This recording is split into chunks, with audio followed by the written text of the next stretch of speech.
Dans cette formation PHP, nous proposons d'aboutir les travaux réalisés lors des 2 formations précédentes. Dans le premier volet, nous avions réalisé la liaison dynamique entre 2 listes déroulantes. De fait, la seconde liste déroulante se remplit désormais en fonction du choix émis dans la première.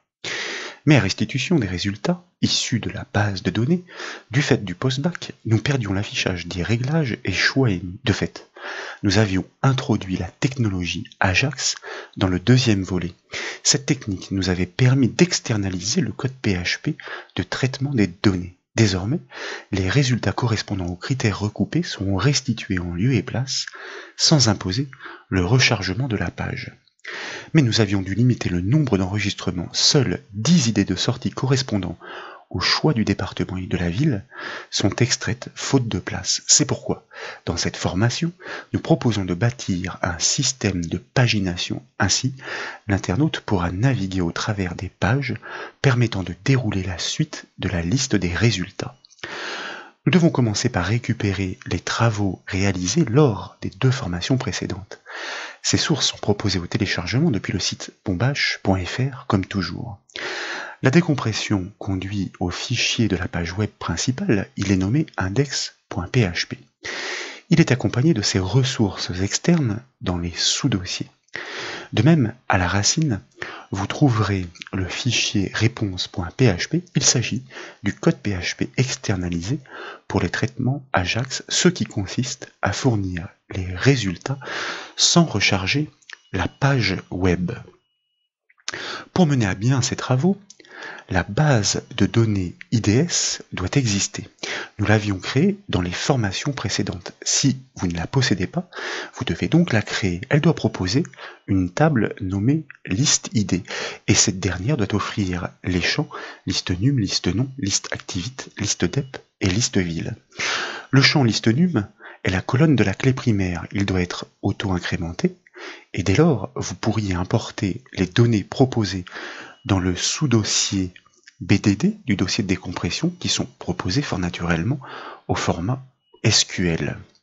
Il s'agit ensuite de créer, encore une fois, si vous n'avez pas suivi les formations précédentes, un compte utilisateur avec les privilèges administrateurs et nous verrons dans le code PHP quels sont ces identifiants à restituer. Dès lors que, effectivement, la base de données est en place, il s'agit, comme vous le savez, de référencer le projet dans EasyPHP. Bien sûr, les 2 serveurs doivent être démarrés.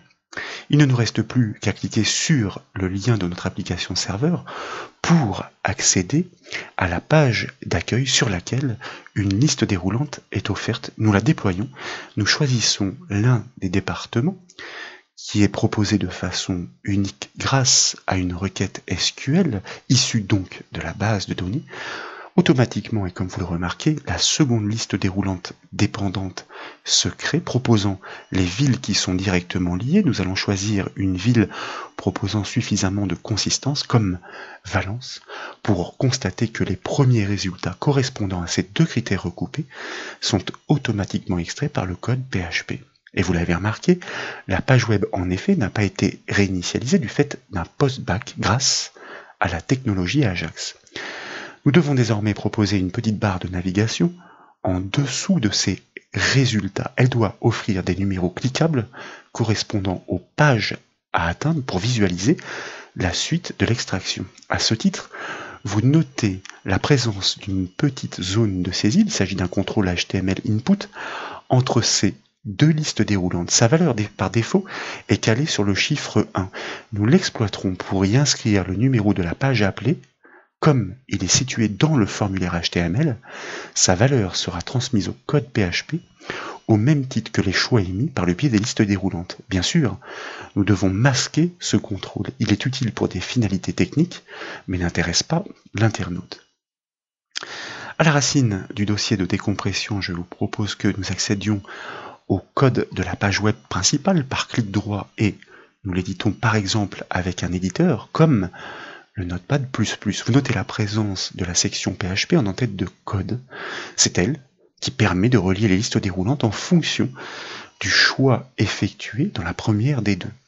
En introduction, vous remarquez la construction de la chaîne de connexion à la base de données MySQL selon les identifiants qu'il faudra reproduire pour ce fameux compte administrateur avec bien sûr le nom d'hôte local à reproduire.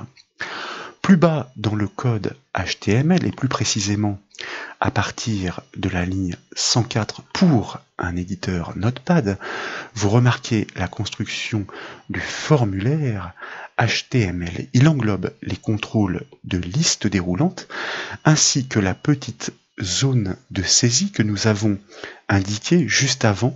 Elle se nomme donc NumPage et c'est elle que nous devons commencer par masquer car finalement le procédé est très simple. Nous allons exploiter sa propriété style et ajouter son attribut visibility que nous allons régler de points selon la syntaxe HTML, CSS, sur hidden.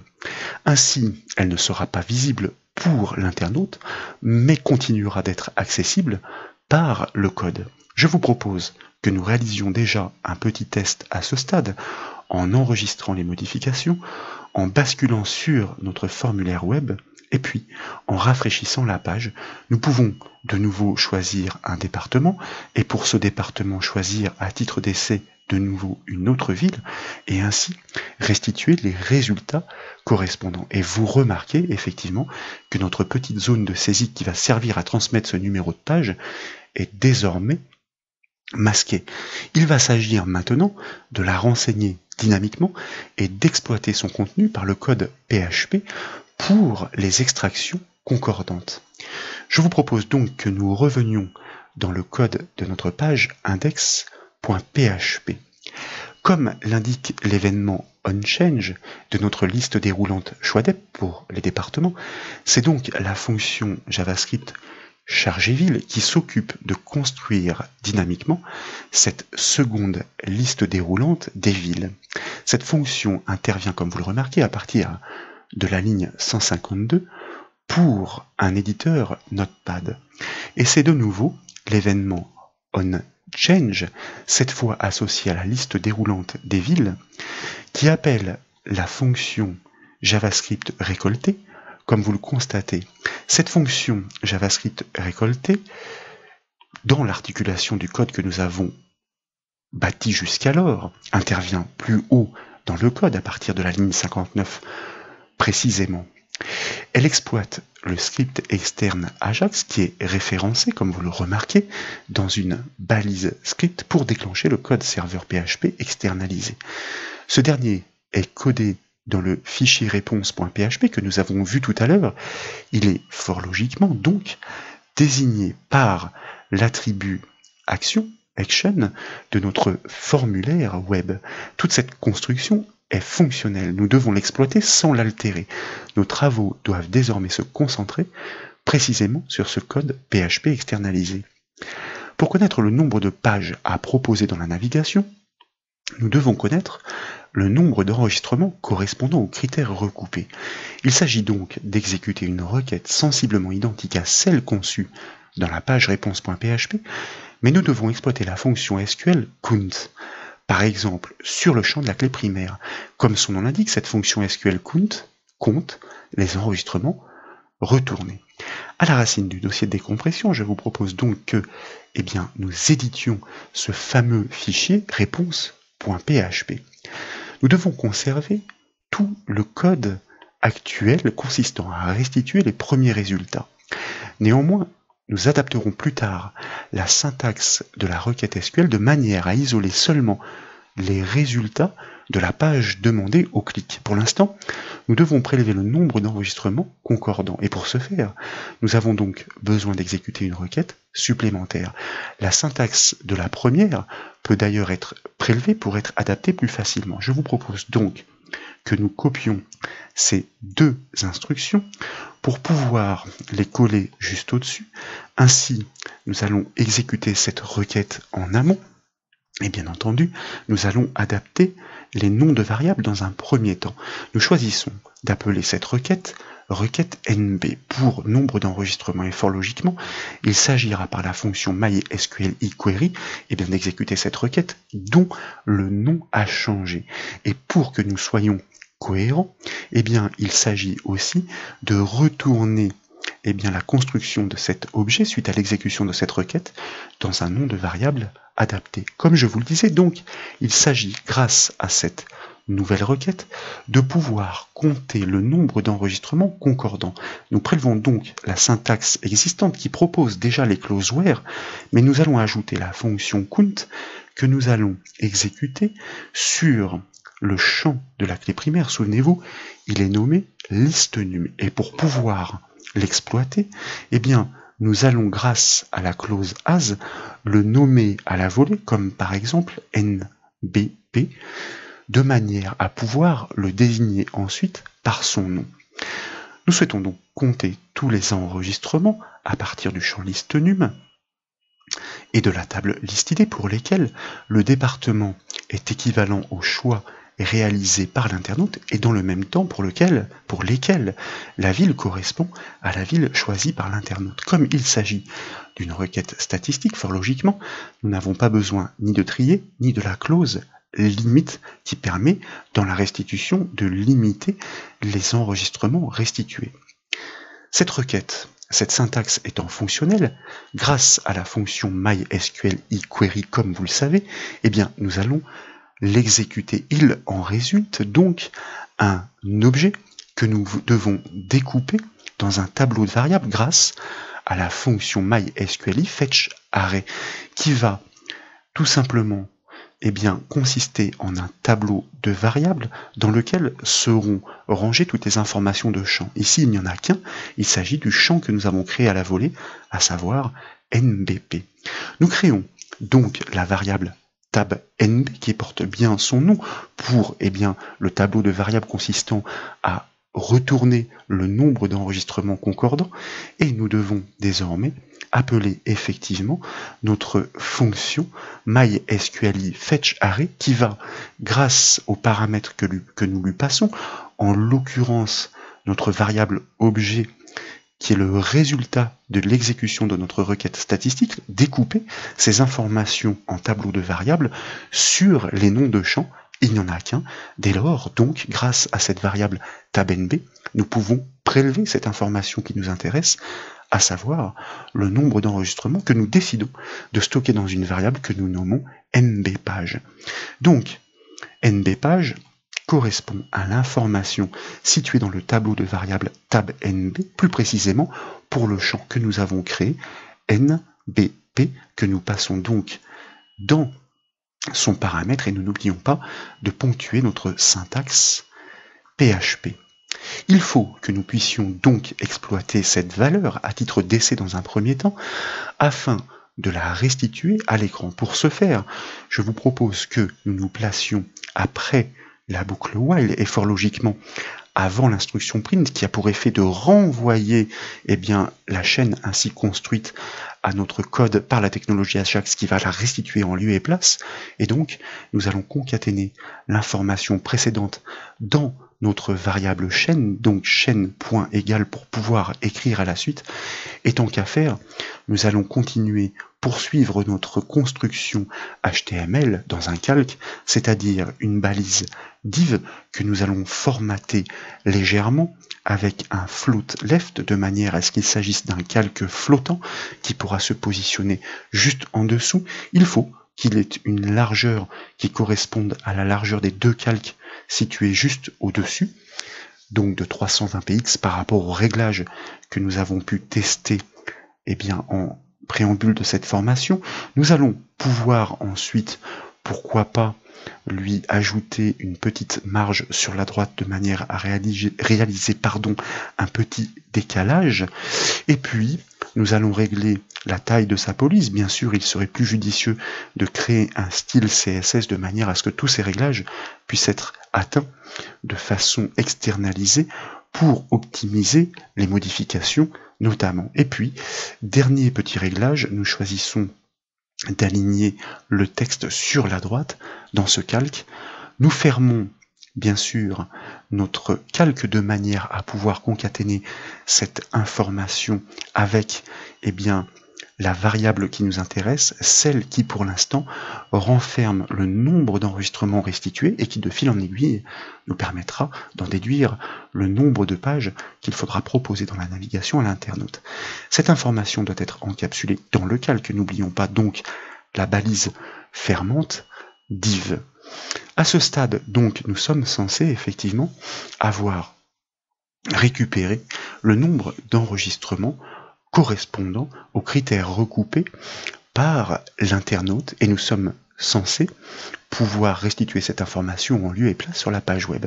Je vous propose que nous le testions en enregistrant les modifications, en retournant sur notre page web, en la rechargeant par validation de sa barre d'adresse, et puis nous allons commencer par choisir un département et ensuite une ville, comme je vous le disais, pour laquelle il y a suffisamment de contenu.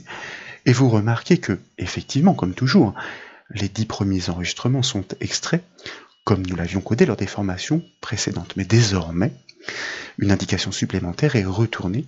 Il s'agit du nombre de résultats affichés en bas de page, comme l'indique effectivement ce nombre.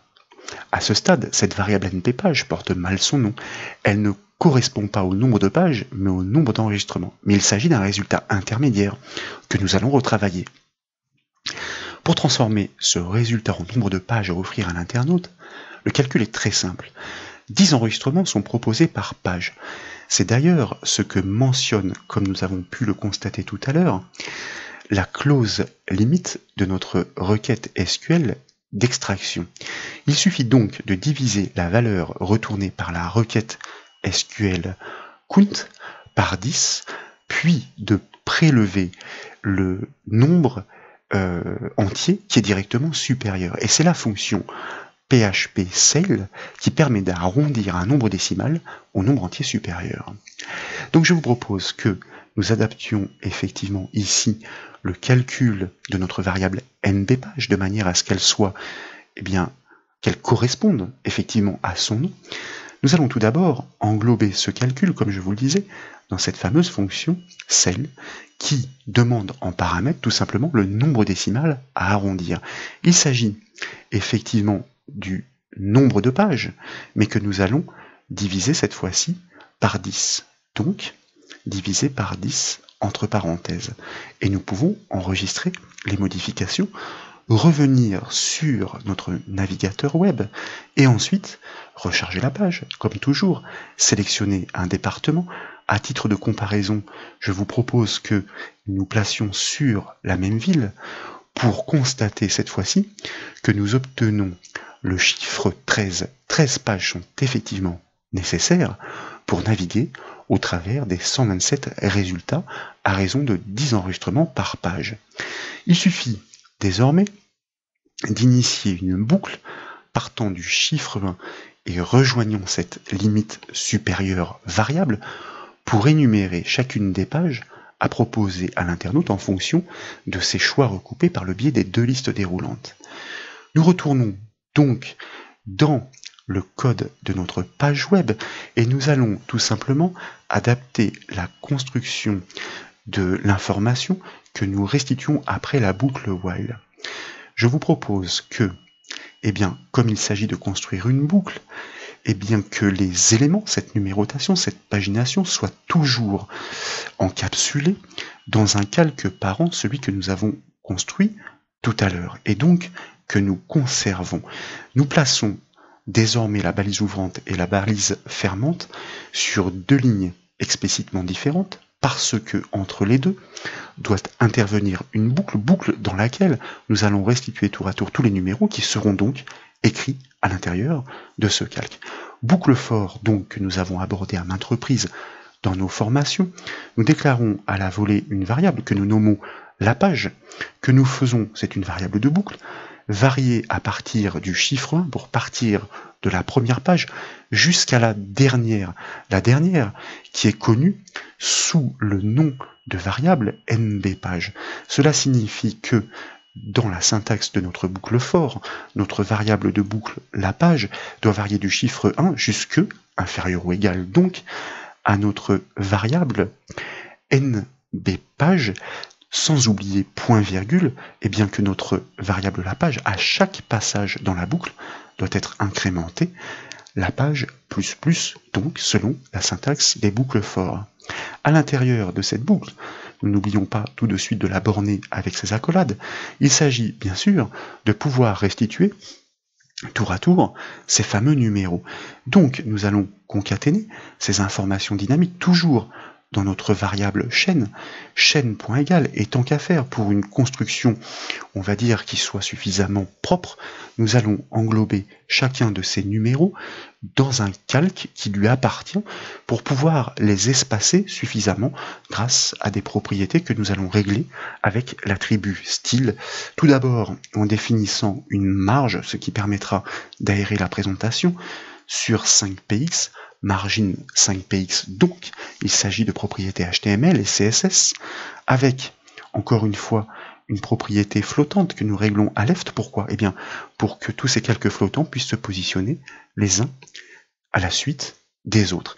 Nous allons rajouter une propriété assez intéressante, cursor pointeur, de manière à ce que la flèche du pointeur apparaisse au-dessus une main, au-dessus du numéro à cliquer pour bien montrer qu'il s'agit d'un numéro cliquable. Ensuite, eh bien, comme vous le savez, ces numéros doivent être précisément cliquables. C'est pourquoi nous ajoutons effectivement un événement onClick dans notre balise div qui englobe ce numéro, et le principe est de pouvoir transmettre à notre control input box numpage, celui que nous avons masqué tout à l'heure, eh bien le numéro de la page en cours qui est connu sous le nom de variable la page. Donc nous devons accéder à ce contrôle HTML comme nous l'avions appris en JavaScript grâce à la méthode getElementById de l'objet JavaScript document, en effet, getElementById, attention à la casse, à laquelle nous devons passer en paramètre le nom de son contrôle. Nous sommes déjà entre des doubles cotes et entre des simples cotes. Or, ce nom est textuel, nous devons lui aussi l'encadrer dans des cotes. Donc, nous allons utiliser le caractère d'échappement, l'anti-slash, suivi d'une double cote, de manière à ce que le code l'intercepte, mais qu'elle ne vienne pas parasiter les autres cotes, et puis, pour l'encadrer, eh bien, de nouveau le caractère d'échappement, la double cote, et nous pouvons fermer la parenthèse de notre méthode getElementById, qui permet de pointer sur ce contrôle HTML dont il s'agit de récupérer la valeur, fort logiquement, propriété.value, comme vous le savez, il ne s'agit pas de récupérer la valeur, autant pour moi, mais de l'inscrire précisément, puisque c'est le numéro de page à transmettre. Propriété.value égale, donc, nous allons l'affecter, égale à quoi? Eh bien, à cette information dynamique, reconnue sous le nom de variable la page, que nous devons certes concaténer, cela va de soi, mais aussi inscrire, encore une fois, entre cotes, d'où l'importance de ces fameux caractères d'échappement. Donc, comme je vous le disais, point value égale caractère d'échappement et puis une double cote, suivie elle-même d'une double cote pour pouvoir briser la partie statique et la concaténer avec une partie dynamique qui consiste à inscrire notre variable, le numéro de page, point. Nous reprenons notre partie statique afin de terminer notre syntaxe. Cette information est encadrée de cotes caractère d'échappement, double cote pour les mêmes raisons que celles évoquées juste avant, et comme il s'agit d'un clic, en même temps que nous transmettons ce numéro, eh bien nous devons soumettre ces informations, et souvenez-vous, c'est la fonction récoltée qui exploite les technologies Ajax qui permet de les transmettre pour une restitution en lieu et place récoltée, donc, point virgule, la simple cote de la syntaxe JavaScript qui vient ponctuer cette syntaxe, la double cote de notre chaîne HTML et le point virgule pour terminer notre syntaxe PHP, sauf que ce n'est pas tout à fait fini, puisque fort logiquement, après la simple cote, nous devons fermer cette balise ouvrante, bien entendu, et nous devons concaténer cette information directement avec le numéro de la page qu'il s'agit d'afficher visuellement pour l'internaute. Donc point, la page en lieu et place dans ce calque HTML. Je vous rappelle qu'on est dans un calque HTML que l'on va concaténer avec la balise fermante div, car je vous rappelle que nous sommes dans une construction de calque flottant pour pouvoir positionner tous ces numéros les uns à la suite des autres.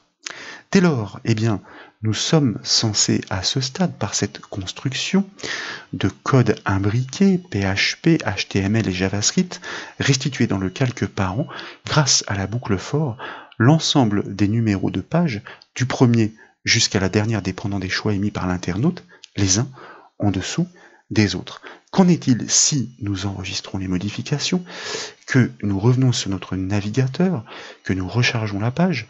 À titre de comparaison, je vous propose que nous sélectionnions les mêmes départements et villes que précédemment pour constater effectivement que tous les numéros de page ainsi proposés sont ainsi proposés en dessous des résultats de l'extraction correspondant aux critères recoupés par les deux listes déroulantes du département et de la ville. Pour 127 enregistrements, comme nous l'avions constaté fort logiquement tout à l'heure, eh bien nous proposons une navigation sur 13 pages.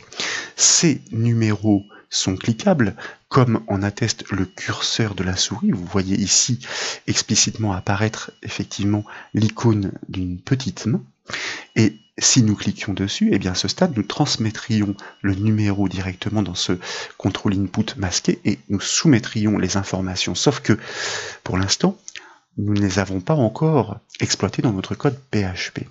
Mais l'adaptation est triviale, car l'essentiel du code PHP existe déjà. Il suffit d'adapter la clause limite, celle que nous avons consultée tout à l'heure, de cette seconde syntaxe SQL. Elle extrait bien 10 enregistrements comme nous le souhaitons, mais elle débute pour l'instant son extraction à partir du premier indice 0, et c'est cet indice que nous devons dynamiquement adapter en fonction de l'information de page ainsi transmise. Par exemple, la page 2 doit débuter la restitution à partir du 11e enregistrement, situé à l'indice 10. La page 3 doit débuter la restitution à partir du 21e enregistrement, qui est situé à l'indice 20, et ainsi de suite. L'opération sur la variable de page transmise est très simple. Il suffit de lui retrancher une unité et de multiplier le tout par 10. Par exemple, pour la page 1, 1-1 vaut 0 fois 10, 0, on commence bien à l'indice 0, premier enregistrement. Pour la page 2, 2-1 font 1, multiplié par 10, eh bien nous obtenons l'indice 10, nous commençons bien au 11e enregistrement. C'est ce calcul stocké en variable donc que nous devons exploiter ensuite dans la clause limite. Pour ce faire, je vous propose que nous nous placions dans le code juste en dessous de notre variable nbpage, celle que nous avons retravaillée tout à l'heure, de manière à pouvoir justement l'adapter au nombre de pages grâce à la fonction php-cell. Nous allons commencer par déclarer une variable départ que nous initialisons à 1 par défaut. Nous considérons que la page de restitution est la première jusqu'à preuve du contraire. Et puis, comme toujours ou comme souvent, nous allons tout de même réaliser une instruction conditionnelle par précaution, et exploiter dans cette instruction conditionnelle la fonction PHP i7 qui permet de tester l'existence d'une variable qui lui est passée en paramètre, et comme vous le savez en PHP, c'est l'instruction post qui permet de récupérer la valeur qui est transmise à soumission d'un formulaire, et en l'occurrence, le contrôle qui nous intéresse, c'est ce contrôle numpage, celui que nous avons masqué et que nous avons renseigné par notre script JavaScript au clic de l'internaute sur le numéro de page qu'il souhaite atteindre. Si cette valeur existe, et qu'en même temps, pour être sûr que cette valeur n'est pas vide, comme nous le faisons très souvent, donc je vais me permettre de prélever ce code, et qu'en même temps donc cette valeur n'est pas vide, n'oublions pas de fermer la parenthèse de notre instruction conditionnelle, à ce moment-là, nous allons définir que notre variable départ doit correspondre au numéro de la page cliquée, qui est donc contenu dans l'information transmise par ce contrôle HTML input de non numpage. Et donc, comme je vous le disais, pour pouvoir ensuite nous caler et adapter la clause limite de notre syntaxe SQL, nous devons réaliser l'opération que nous avons mentionné tout à l'heure, à savoir que nous prenons la valeur de notre variable départ qui correspond au numéro de la page cliquée, nous lui retranchons une unité, et c'est l'ensemble, d'où les parenthèses, que nous multiplions par 10 pour pouvoir nous positionner sur le premier enregistrement concordant. De fait, nous devons exploiter cette variable départ pour adapter la clause limite de notre requête SQL qui ne devra plus démarrer nécessairement à partir du premier enregistrement à l'indice 0. Et pour ce faire, il s'agit donc de concaténer, nous brisons donc la chaîne statique que nous concaténons point avec notre variable départ, que nous concaténons point avec le reste de notre syntaxe SQL pour pouvoir lui dire, selon la syntaxe, que à partir de ce point, nous souhaitons prélever les enregistrements sur les 10 suivants. Nous enregistrons les modifications pour pouvoir, comme toujours, réaliser des essais. Un dernier ajustement est néanmoins nécessaire. Au changement de ville, ce fameux contrôle numpage va conserver l'ancienne valeur qui lui a été passée, car jusqu'alors, nous n'avons enclenché aucune action qui permet de le réinitialiser. Et pourtant, donc, au changement de ville, la restitution doit repartir du premier enregistrement. Nous devons donc réinitialiser sa valeur dans la fonction JavaScript chargée ville de la page index.php. Souvenez-vous, c'est elle qui construit dynamiquement la liste déroulante dépendante des villes. Cette réinitialisation doit intervenir dans l'événement onChange.